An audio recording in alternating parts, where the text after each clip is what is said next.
하나님 말씀 요한복음 4장 39절부터 42절까지의 말씀 보겠습니다. 제가 읽겠습니다. 여자의 말이 내가 행한 모든 것을 그가 내게 말하였다 증언하므로 그 동네 중에 많은 사마리아인이 예수를 믿는지라.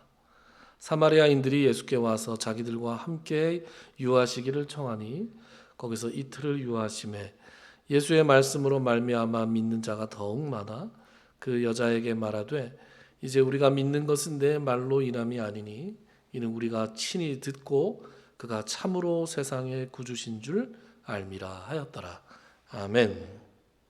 지난 시간에 우리는 예수님의 양식에 대해서 살펴봤습니다. 인간이 존재를 유지하는 데 있어서 가장 필수적인 것이 양식인데 예수님께서는 나의 양식은 나를 보내신 이의 뜻을 행하며 그의 일을 온전히 이루는 이것이다. 이렇게 말씀하셨지요. 예수님은 그 하나님의 뜻에 따라 사마리아 여자에게 하나님의 기쁜 복음을 전하셨고 그 일이 너무나 기쁘셔서 잠시 육신의 목마름과 주림마저 잊고 계셨습니다. 그리고 예수님은 우리에게도 그 양식을 함께 나누자고 권면하셨습니다. 오늘은 예수님께서 제자들과 그 양식에 대해 이야기를 나누시기 전후에 일어난 놀라운 일을 한번 살펴볼까 합니다. 우선 지난 시간 본문에 속해 있긴 했지만 지난 시간에는 다루지 않았던 본문부터 다시 살펴보겠습니다. 요한복음 4장 28절부터 30절인데 제가 29절이라고 오타를 냈네요. 우리 같이 한번 읽어볼까요? 시작. 여자가 물동이를 버려두고 동네로 들어가서 사람들에게 이르되 내가 행한 모든 일을 내게 말한 사람을 와서 보라. 이는 그리스도가 아니냐 하니 그들이 동네에서 나와 예수께로 오더라. 아멘. 너무나 놀라운 말씀을 여자가 들었습니다. 자기의 과거를 이야기했고 그리고 스스로가 메시아다 이렇게 주장하는 남자를 만난 후에 너무나 놀라 있는데 마침 이 분의 제자들이 여러 사람이 돌아오자 더 이상 그곳에 머물러 있을 수 없다고 판단한 것 같습니다. 그래서 28절에 보면 여자가 물동이를 버려두고 갔다 이렇게 되어 있습니다. 물동이를 버려두고 동네에 들어갔다는 것은 다시 돌아오겠다라는 의도가 깔려 있는 것이죠. 그래서 29절과 30절에 보면 역시나 여자가 동네로 들어갔던 이유가 사람들을 불러 모아오기 위함이었다라는 것을 알 수 있습니다.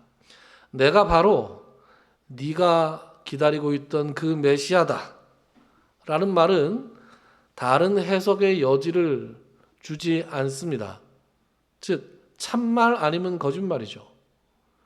메시아 아니면 메시아가 아닌 겁니다. 여러분, 오늘날 우리가 어떤 사람을 만났는데 그 사람이 내가 메시아다 이렇게 얘기하면 둘 중에 하나죠. 사기꾼 아니면 정신이 이상한 사람입니다. 그러나 이 시대에 이 여자에게 내가 메시아다 이렇게 얘기했을 때 메시아면 메시아고 아니면 아닌 거죠. 둘 중에 하나입니다. 이 여자는 자기의 과거를 훤히 알고 있는 이 사람이 메시아, 즉 그리스도라고 믿게 되었습니다. 그래서 내가 행한 모든 일을 나에게 말한 사람을 와서 보라 이렇게 동네 사람들에게 이야기했죠. 와서 보라. 이거는 요한복음 1장에도 나오는 말 아닙니까? 나사렛에서 무슨 선한 것이 날 수 있느냐? 나다나엘이 빌립에게 얘기했을 때 빌립이 나다나엘에게 뭐라 그래요? 와서 봐라 이렇게 얘기합니다. 사마리아 여자가 여러 차례 결혼에 실패한 사실을 도덕적으로 평가하는 시각이 많지요.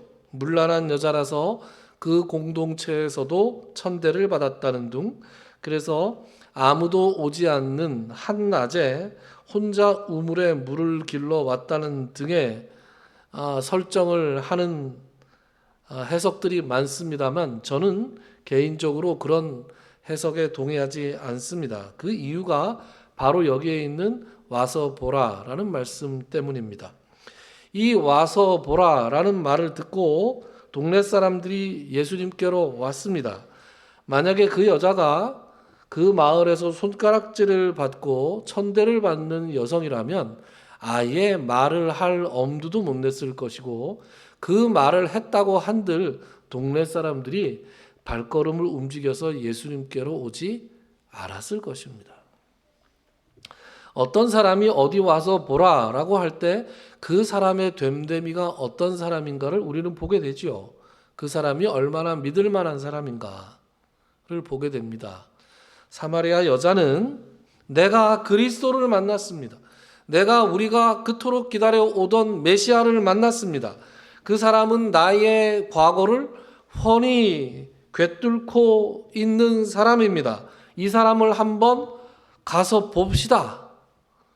이렇게 얘기하는 그 여자의 말이 조금이라도 먹히려면 이 여자가 그 공동체의 지도자급은 아니라 하더라도 적어도 그 공동체의 떳떳한 일원이어야 그 이야기가 성립할 수 있을 것입니다. 어쨌든 여자가 동네로 들어가서 사람들을 예수님께로 데리고 나오는 그 동안에 예수님과 제자들은 우리가 지난 시간에 살펴본 그 양식 이야기를 하고 있었습니다. 그리고 오늘 본문으로 이어졌죠. 오늘 본문 39절을 다시 보면 이렇게 됩니다. 여자의 말이 내가 행한 모든 것을 그가 내게 말하였다 증언하므로 그 동네 중에 많은 사마리아인이 예수를 믿는지라. 이 여자의 과거는 그 동네 사람들에게 이미 잘 알려져 있는 것이었던 것 같습니다. 제가 로마를 배경으로 한 영화나 드라마를 굉장히 좋아합니다. 당대 생활상을 알기 좋기 때문입니다. 넷플릭스에 지금도 나와 있는지 모르겠는데 쿠팡 플레이에 지금 나와 있는 것 같아요. 쿠팡 플레이, 쿠팡 와우 회원이시면 별 얘기를 다 알아요. 쿠팡 플레이를 무료로 볼 수 있는데 거기에 로마라는 시즌 2개짜리 영화가 있습니다. 그거 한번 보십시오.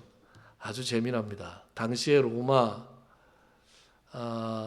생활상을 좀 잘 알 수 있는 그런 영화입니다. 뭐 참고로 기독교하고는 아무 상관이 없는 그런 영화입니다. 거기에 보면 그 성경에는 아구수도 이렇게 나온 것 같아요. 우리가 교과서에서 배울 때는 아우구스투스라고 배웠습니다. 로마 최초의 실질적인 최초의 황제지요. 존엄자, 지존자라고 불렸던 그 사람이 젊은 시절에 이제 황제의 권력을 막 잡자마자 결혼하는 장면이 나옵니다. 기억이 정확하진 않는데 웬 연회 같은 데서 어떤 여자를 보고 당신이 내가 참 마음에 드는데 나하고 결혼을 했으면 좋겠다고. 그러니까 그 여자가 뭐라 그러냐 하면 저는 결혼을 해서 남편이 있습니다. 이렇게 얘기하니까 그러면 이혼을 하고 오시면 되겠네요. 이렇게 얘기하니까 여자가 그러네요. 그러더니 바로 가서 남편한테 이렇게 저렇게 얘기하고 남편이 울고 그리고 와서 저 이혼했으니까 이제 결혼하죠. 그래서 결혼을 해서 둘이 부부가 됩니다. 아니 뭐 저런 게 다 있나. 그 영화를 볼 때는 그랬는데 그만큼 그 당시엔 그 결혼과 이혼이 그렇게 막 복잡하지 않았습니다.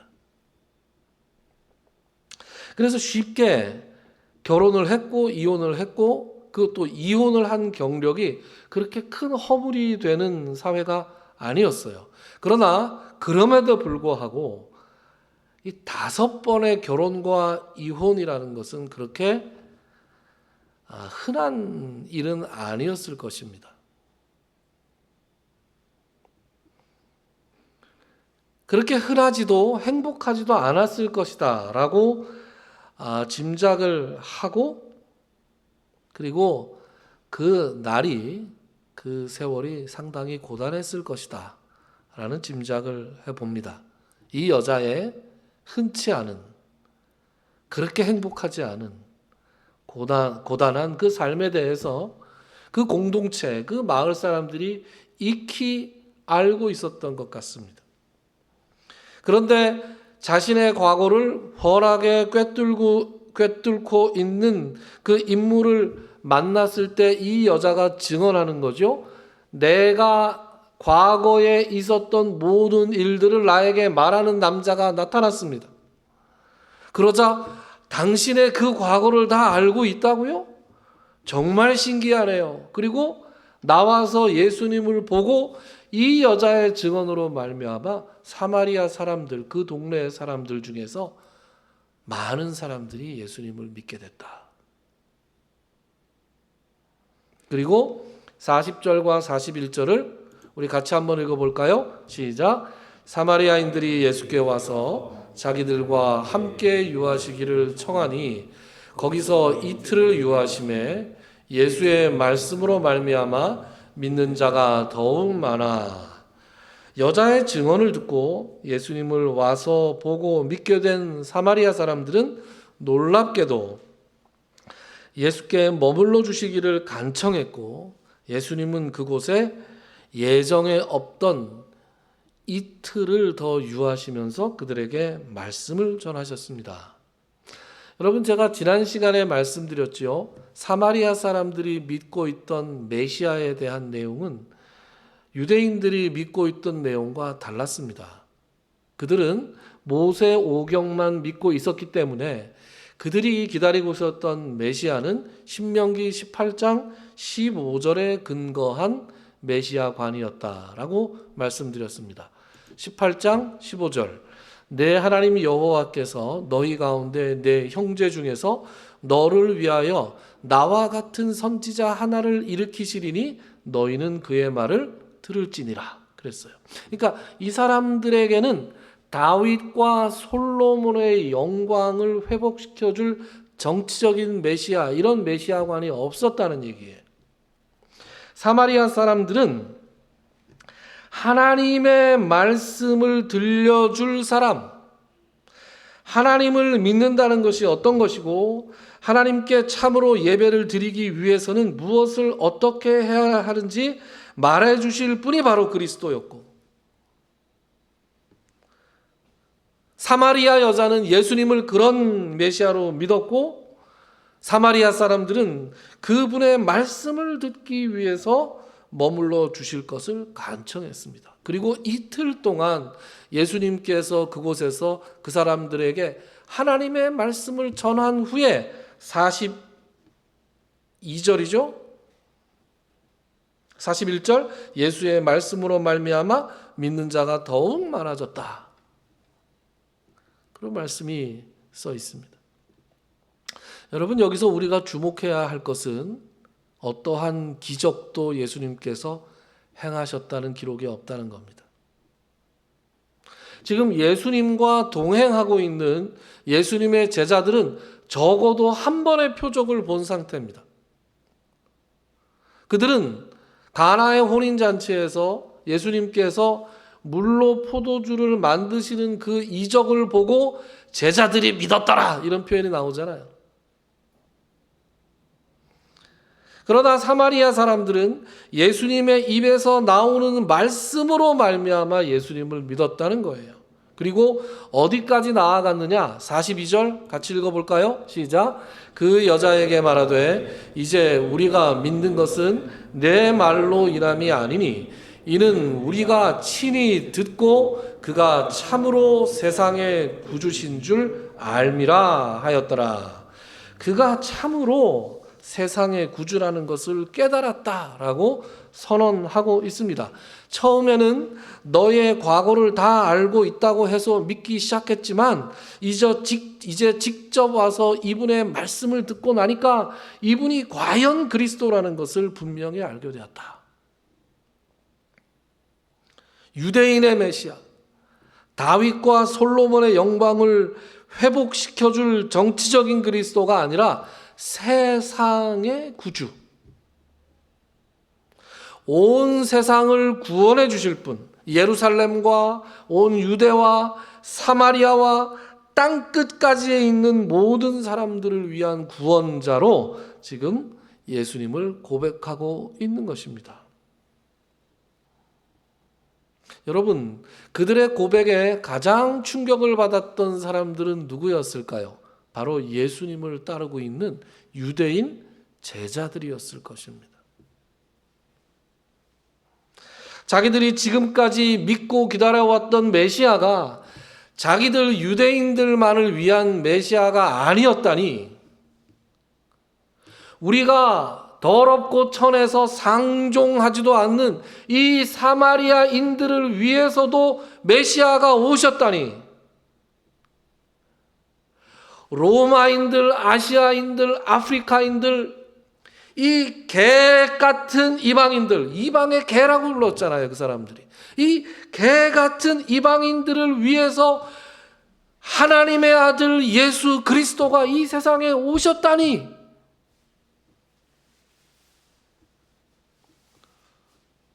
어쩌면 이 복음서를 쓰고 있는 이 사도 요한이 가장 이 복음에 놀란 사람이 아니었을까라는 생각도 해봅니다. 왜냐? 오늘 사마리아 사람들이 하고 있는 이 고백, 세상의 구주라는 이 단어를 요한이 다른 자신의 글에서도 그대로 소개하고 있기 때문에 그렇습니다. 세상의 구주라는 표현이 시작 성경에 딱 2번 나오는데, 그것이 요한복음 4장과 요한 1서 4장입니다. 요한 1서 4장 우리 같이 한번 읽어볼까요? 14절 15절 시작. 아버지가 아들을 세상의 구주로 보내신 것을 우리가 보았고 또 증언하노니 누구든지 예수를 하나님의 아들이라 시인하면 하나님이 그의 안에 거하시고 그도 하나님 안에 거하느니라. 아멘. 자기들이 본 것과 증언하는 것이 뭐라고요? 성부 하나님이 성자 하나님을 세상의 구주로 보내신 것을 보고 그래서 지금 증언하고 있다라고 이야기합니다. 그래서 누구든지, 여기서 누구든지라는 말은 인종과 나이와 성별과 국적과 또 학력과 어떠한 배경을 가지고 있든지 상관없이 누구든지 예수를 하나님의 아들이라고 시인하면 하나님이 그의 안에 거하시고 그도 하나님 안에 거하게 된다. 다시 말해서 구원을 받을 것이다 라고 지금 전하고 있는 것입니다. 사마리아인들의 입에서 최초로 나온 세상의 구주라는 이 표현은 그 이후로 사도 요한의 마음속에 아주 깊이 각인되어서 예수님은 유대인들만을 위한 예수님이 아니라 온 세상 모든 사람들을 위한 구주라는 것을 비로소 깨닫게 되었던 것이죠. 여러분, 믿는 사람들이 말이죠, 말씀을 들어야 됩니다. 예수님의 말씀을 직접 듣는 것이 중요하다는 말씀입니다. 누군가의 증언을 듣는 것도 중요합니다. 그렇게 믿음을 시작할 수 있습니다. 그러나 결국 예수님의 말씀을 직접 듣는 자리로 나아가야 됩니다. 성경을 읽고 공부하라는 겁니다. 무슨 직통계시 이런 걸 받으라는 게 아니에요. 이미 나와 있는 하나님의 말씀, 계시된 하나님의 말씀을 읽고 공부하라는 거예요. 이 성경 정말 징글징글하게 안 읽습니다.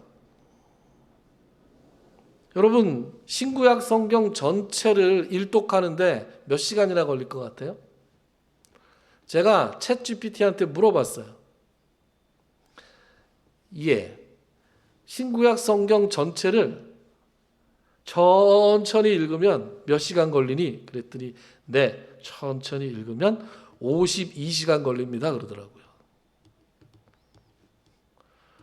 여러분, 52시간밖에 안 걸려요. 그럼 8시간씩 읽으면은 며칠이면 읽는 거예요? 일주일이면 읽는 거예요. 8시간씩 읽으면. 빨리 읽는 게 아니에요. 천천히 8시간 읽으면 성경 창세기 1장부터 요한계시록 21장까지 다 읽는다니까요.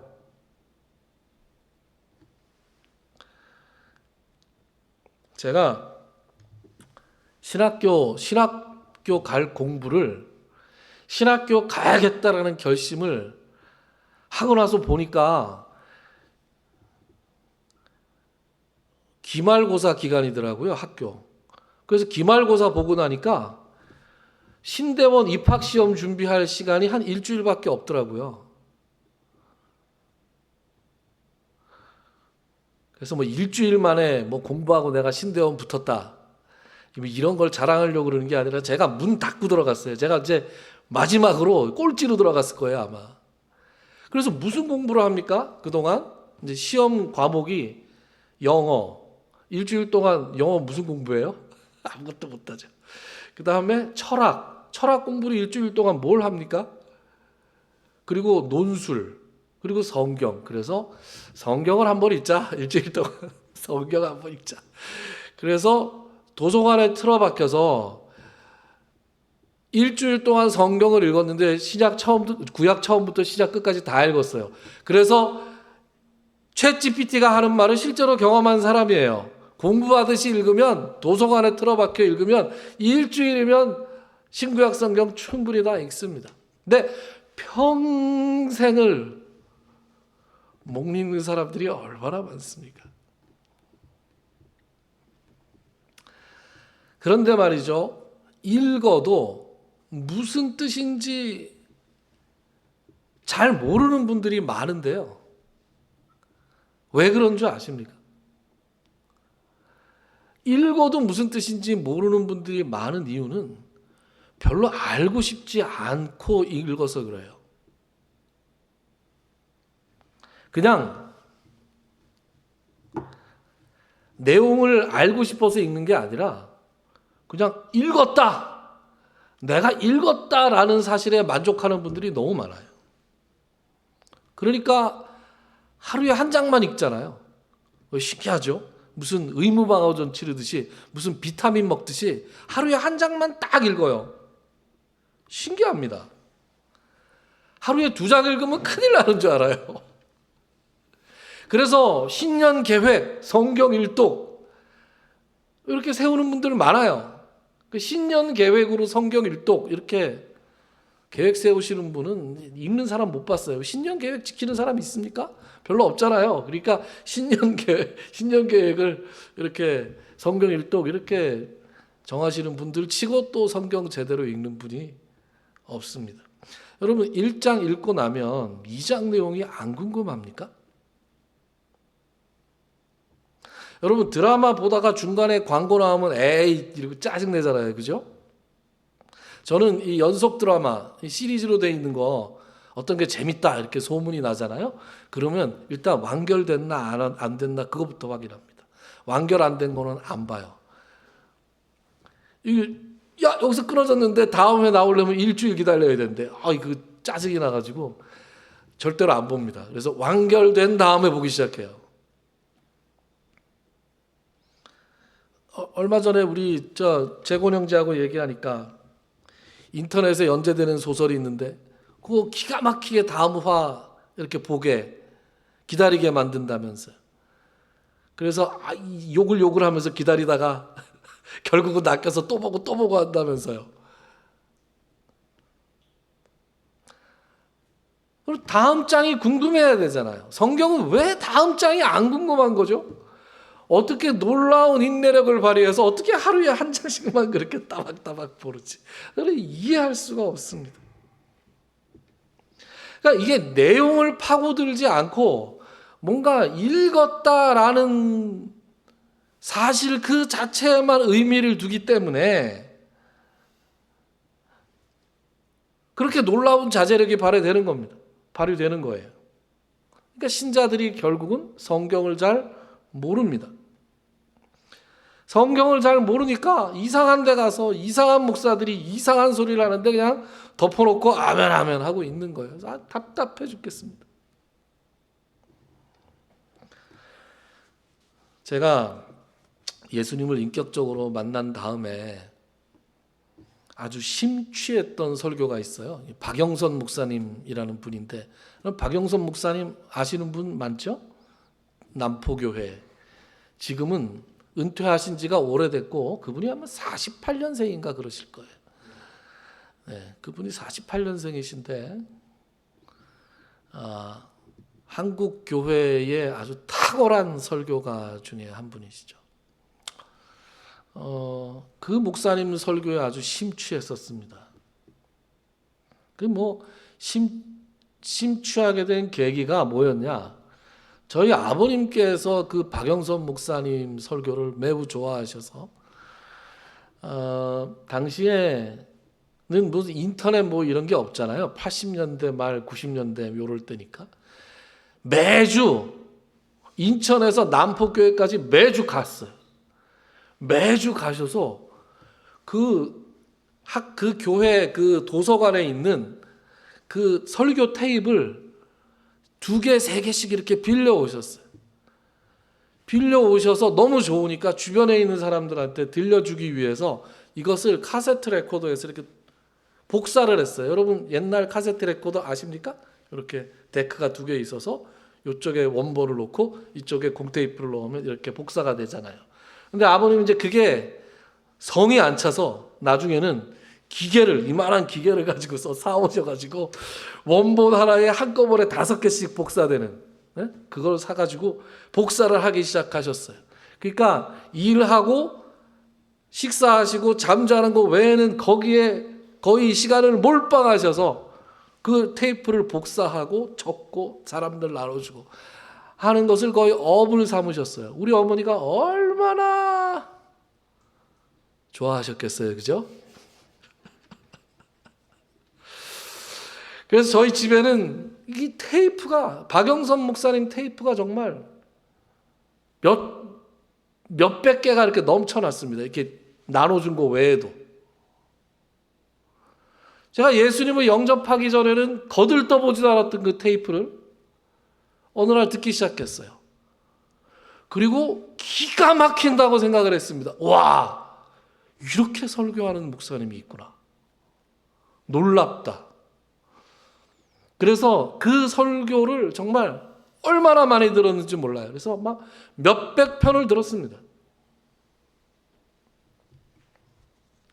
세상에 이렇게 제가 모태신앙인데 평생 그때 뭐 몇 살 되지도 않았지만 20몇 년을 교회를 계속 들락거리면서 이런 설교를 하는 사람을 내가 본 적이 없다. 와, 진짜 대단하다. 그렇게 설교를 들었어요. 제가 이 얘기를 하려고 그런 게 아니고, 그런데 제가 신학교에 가서 신학 공부를 하고 성경을 배워보니까 그 박영선 목사님 설교가 아주 정통 보수적인 신학을 가진 설교였다는 거예요. 아주 정상적인 설교, 아주 멀쩡한 설교, 아주 특별한 설교가 아니었다는 거예요. 그래서 제가 충격을 받았습니다. 왜 제대로 된 이른바 정통 보수 칼빈주의 신학, 많이 들어보셨죠? 칼빈주의. 이 장로교 신학의 복음적인 설교가 왜 마치 진보적이고 개혁적이고 처음 들어보는 말씀처럼 느껴졌을까? 그 전까지 제가 들었던 설교가 제대로 된 설교가 아니었던 거예요. 막 성공주의, 기복주의, 하나님과 사람을 섬기라 그랬는데 목사 잘 섬겨야 복 받는다 이딴 얘기나 하고 있고, 헌금 많이 하면은 복 받는다 이런 얘기하고 있고, 교회 나가더니 그 눈이 좀 돌아갔더라 뭐 이런 얘기하고 있고, 여러분 그런 설교가 넘쳐나는 그런 시대였어요. 그런 시대에 별 희한하고 이상한 이야기가 교회의 강단을 가득 채우고 있던 시절에 제대로 된 설교를 들으니까 이게 막 굉장히 신기하고 굉장히 놀라운 복음의 말씀처럼 들렸던 거예요. 적어도 제 경험은 그렇습니다. 왜 이런 게 가능했느냐? 왜 이런 상황이 교회에서 벌어졌느냐? 성경을 읽고 공부하지 않았기 때문에 그렇습니다. 목사들부터 성경 공부를 안 하고,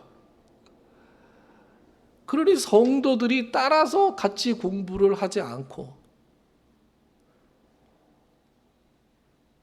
여러분 제대로 된 하나님의 말씀을 듣잖아요. 그러면 그 사람의 마음에 깨달음이 생겨나고 믿음이 생겨나고 삶의 변화가 생겨날 수밖에 없어요. 왜냐하면 하나님의 말씀은 살았고 운동력이 있어서 좌우에 날이 선 어떤 검보다도 예리하기 때문에 그렇습니다.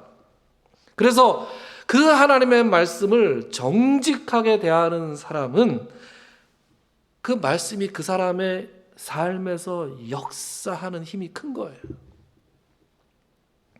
여러분 성경을 읽으십시오. 성경을 공부하세요. 여러분 개역개정 이 말씀 어렵죠. 우리가 예수께서 가라사대 그럼 머리 아프죠. 무슨 말인지 모르겠죠. 그러면 표준 세번역으로 읽으세요. 요새 인터넷 들어가면 그냥 각종 버전의 성경이 넘쳐납니다. 영어 잘하시는 분이 있으면 영어로 읽어보세요. 훨씬 더 잘 들어옵니다. 영어로 읽는 성경이. 왜? 주어, 동사, 목적어가 분명하거든요.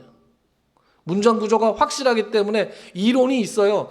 외국 사람들이 그러니까 자기 언어가 아닌 다른 나라의 언어로 무언가를 읽을 때 더 확실하게 읽습니다.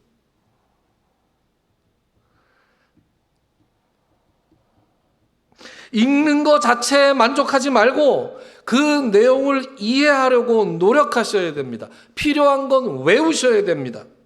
그래야 흔들리지 않는 믿음을 가질 수 있고 누구한테 들어서 그냥 긴가민가한 어렴풋한 믿음을 가지는 것이 아니라 확신을 가진 믿음, 누군가에게 전해주지 않고서는 견디기 어려운 그런 믿음을 가지게 되는 것이에요.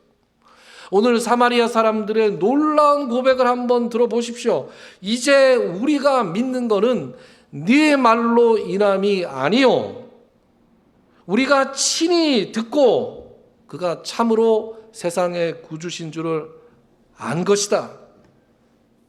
여러분 다른 사람이 예수님에 대해서 들려주는 말씀으로 시작할 수 있습니다. 그러나 더 깊은 신앙으로 나아가야 돼요. 그러려면 누가 들려주는 말씀 말고 직접 성경 말씀을 읽고 듣고 깨닫고 전하는 자리로 나아가셔야 됩니다.